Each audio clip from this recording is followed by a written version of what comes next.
Hi කොහොමද ඔයාලට ඔන්න ඉතින් අද මං හදන්න යන්නේ පොඩි කාලේ අපි හැමෝම බොහොම ආසාවෙන් කාපු කෑමක් බත් ගුලි. ඉතින් අපි බලමු කොහොමද මේක හදාගන්නේ කියලා.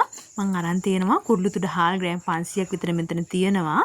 ඉතින් මුලින්ම අපි හාල් ටික අරගෙන මේක හොඳට සෝද ගන්න ඕනේ.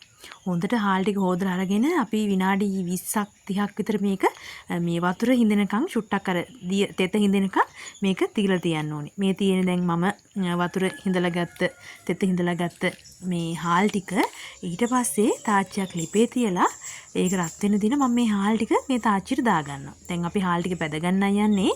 මේක ටිකක් රන්වන් පාට වෙනතුරු බැද ගන්න ඕනේ. ටිකක් අර දුඹුරු පාට වෙනකන් ඒ තරම වෙනකම් බැද ගන්න ඕනේ. මට මේකට වෙලාව මෙච්චරයි කියලා කියන්න බෑ. ඒක ඔයා තමයි තීරණය කරන්න ඕනේ. හාල් ටික ටිකක් අර බ්‍රවුන් කලර් එක වගේ වෙනකොට අන්න ඒ ගානට ආවට පස්සේ හාල් ටික බැදිලා ඇති. ඊට පස්සේ අපි මේක මේ බ්ලෙන්ඩර් එකට දාලා හොඳට කොටා ගන්න ඕනේ. ඔයාලා දැන් පේනවා ඇති මේ තියෙන මම කොටාගත්ත මේ හාල් ටික මෙන්න මේ වගේ වෙන්න පවුඩර් එකක් වගේ ඇවිල්ලා තියෙන්නේ. ඊට පස්සේ මම මේක පෙනේරට දාලා හලා ගන්න යන්නේ. හරිද? ඔන්න බලන්න. මේ තියෙන්නේ පෙනේරට දාලා හලාගත්ත අපේ හාල් ටික. මේ හරි. ඔන්න දැන් අපි ඊළඟට මේකට අඩු වැඩිය දාලා අග්ගලා ටික බත් ගුලි ටික හදාගන්නයි යන්නේ. ඔන්න මම මේකට පොල් එකතු කරනවා. ඊට පස්සේ සීනි ලුණු ඔයාලගේ රස අනුව එකතු කරගන්න ඕනේ. මොකද පෑන් රසට වැඩිය කැමති නැති අය ගොඩක් සීනි එකතු කරන්න එපා. ඒ හින්දා ඊට පස්සේ මද රසනේ වතුර ටිකක් දාලා මේක හොඳට මිශ්‍ර කරගන්න ඕනේ. මෙන්න මේ විදිහට. ඔයාලට දැන් පේනවා ඇති.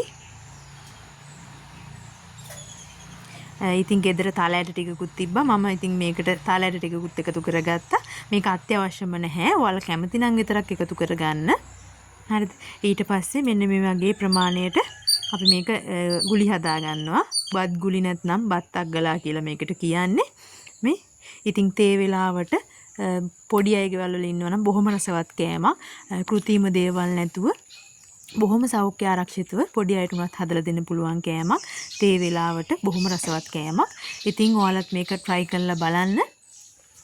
මේ වගේ දෙයක් තේ වෙලාවට හදා ගන්න පුළුවන් නම් ඇත්තටම ඒක කොච්චර හොඳ දෙයක්ද.